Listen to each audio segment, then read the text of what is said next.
کہ 90 रुपया गिरा डॉलर के मुकाबले में, 90 रुपए। क्या इसके हम जिम्मेदार हैं? यानी क्या आप मुझे सिर्फ ये समझा दें कि ये जस्टिफाई कैसे करते हैं कि 90 रुपए डॉलर के मुकाबले में कम हो गया? 90 रुपए पाकिस्तान की दौलत, लोगों के पैसे के अंदर कमी आ गई है। यानी जब आप डॉलर ऊपर जाता है तो आपके रुपए की जब कीमत नीचे जाती है तो आपकी खरीदार की कीमत नीचे चली जाती है। उससे जो चीज़ आप बाहर से इंपोर्ट करते हैं वो सब महंगी हो जाती हैं। और इसका जब असर आएगा, जब 90 रुपए आप गिराते हैं, आप गिरता है आपकी नाहली की वजह से, इसका अब असर किधर आ रहा है? हर शोबे पे इसका असर आ रहा है। सबसे पहले महंगाई।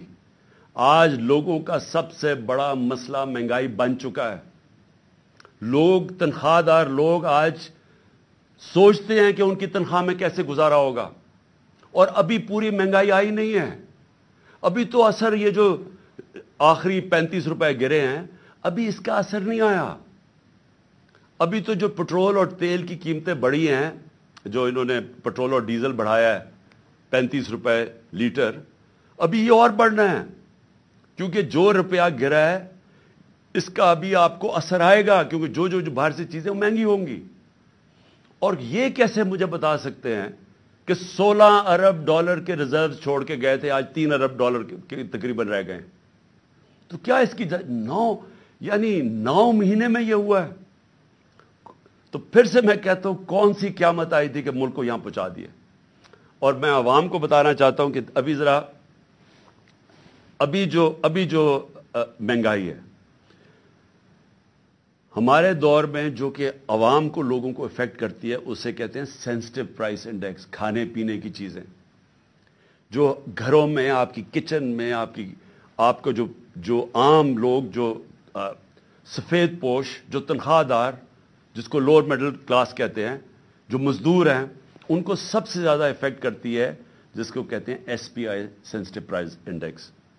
हमारे दौर में 16 थी, आज वो पहुंच गई है तकरीबन 40%, और यह रुकने नहीं लगी, क्योंकि अभी इसका पूरा असर आया नहीं है। जो रुपया हमारा इतनी तेजी से गिरा है, इसका मतलब चीजें जब और महंगी होती जाएंगी, ये लोगों के लिए और महंगाई बढ़ती जाएगी। उसके बाद ये सिर्फ ये तेल और डीजल नहीं बढ़ा, और इसका भी असर आएगा। गैस बढ़ने वाली है, बिजली बढ़ने वाली है। बिजली ये दुगनी कर चुके हैं, हमारे जाने के बाद दुगनी, उससे ज्यादा बढ़ने वाली है। और जो हमारे कर्जे हैं, 9 महीने में हमारे कर्जे कितने बढ़े हैं? 10,000 अरब रुपया, 10 ट्रिलियन रुपए हमारे कर्जे बढ़ चुके हैं जब से ये आए।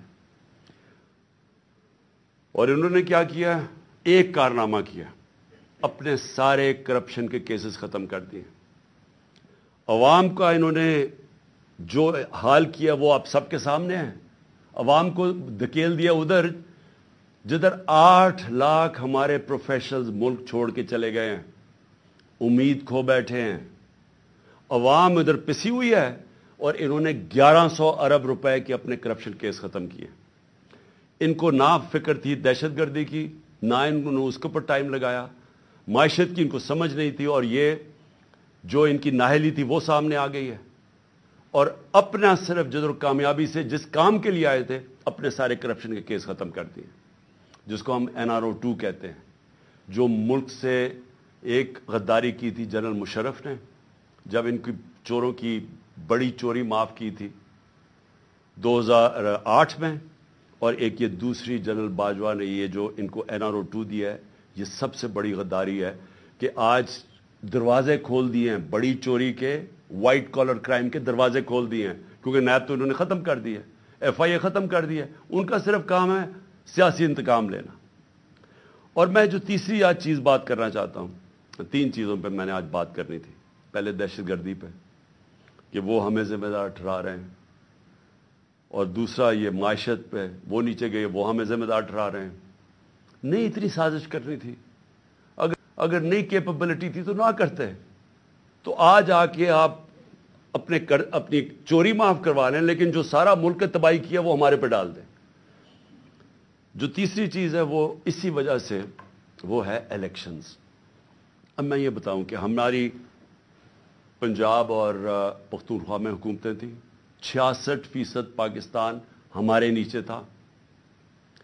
ہم نے پہلی دفعہ اس ملک کی تاریخ میں اپنی 2 گورنمنٹس کو ڈیزالو کیا, اپنی گورنمنٹس چھوڑی. ہم نے کیوں چھوڑی؟ اب ہمیں کوئی ضرورت نہیں تھی, کسی نے بندوق نہیں رکھی تھی ہماری گورنمنٹ کرانے کے لیے. ہم نے اس لیے چھوڑی کیونکہ ہم سب کو خوف آ رہا ہے پاکستان کا. یہ جو تباہی کی طرف یہ لے کے جا رہے ہیں اور مجھے خوف ہے کہ آگے اور ہم نے کتنا نیچے جانا ہے. IMF مل بھی گئی تو وہ بھی کینسر کا علاج ڈسپلن سے ہوگا. خوف یہ تھا کہ اگر یہ زیادہ, اور ان کا کوئی الیکشن کروانے کا سوچ نہیں. یہ بھی واضح ہو جانا چاہیے کہ اتنی جلدی انہوں نے پشاور کے ثانیہ کو استعمال کیا ہے کہ کس طرح الیکشن ڈیلے ہو جائے. ان کا الیکشن اس سال کروانے کا بھی نہیں تھا پلان, یہ آگے لے کے جانا چاہتے ہیں. اور ان کی پوری کوشش یہ ہے کہ کسی نہ کسی طرح یہ تب الیکشن کروائیں جب یہ سمجھے کہ تحریک انصاف ختم ہو چکی ہے. یہ ان کا پلان ہے. اور ہم نے اس لیے یہ الیکشن کا فیصلہ کیا اور ہم نے یہ سوچا کہ کس طرح ہم الیکشن کروا سکتے ہیں. ہم نے کہا اپنی گورنمنٹ سے نکل جاتے ہیں. اور ہم نے آئین کو سامنے رکھتے ہوئے یہ فیصلہ کیا.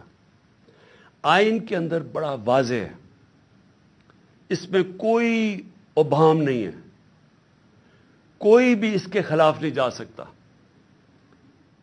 آرٹیکل 105 آئین کا واضح طور پہ کہتا ہے کہ جب اسمبلیز ڈیزالو ہوں گی تو 90 دن اور اس سے کم میں الیکشن ہوگا. کوئی ifs and buts نہیں ہے اس میں. یہ ہم نے قربانی اس لیے دی کہ ہم سے یہ سمجھتے تھے کہ یہاں ایک ہی طریقہ ہے کہ ایک دفعہ پنجاب اور پختونخوا میں الیکشن ہو گیا تو مجبوراً 66% پاکستان میں الیکشن ہوگا, مطلب سارے ملک میں ہو جائے گا. تو ہم نے تو اس لیے دی. اب یہ اس سے بھاگ رہے ہیں. سب مل کے اب کوشش کر رہے ہیں کہ کسی نہ کسی طرح اس سے باہر نکلیں. اب میں سارے پاکستانی کو بتانا چاہتا ہوں, اپنی ساری لیگل کمیونٹی کو بتانا چاہتا ہوں, اپنے وکلا اور اپنی عدلیہ کو بتانا چاہتا ہوں کہ جتنا بڑا یہ نقصان پہنچے گا اگر یہ کامیاب ہوگا 90 ڈیز سے آگے لے جانے کی, یہ وہی ہوگا لینڈ مارک جو کہ ایک دفعہ جسٹس منیر نے اس ملک کے اندر رول آف لا کو ختم کر کے ڈاکٹرن آف نیسیسٹی لے کے آئے تھے. وہ کوئی نہیں بھولا آج تک. کوئی وجہ نہیں ہے کہ 90 ڈیز سے آگے لے کے جائیں.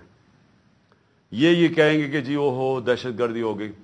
2013 میں دہشت گردی نہیں تھی, 2008 میں دہشت گردی نہیں تھی, تو اب کیوں نہیں الیکشن آگے کیے؟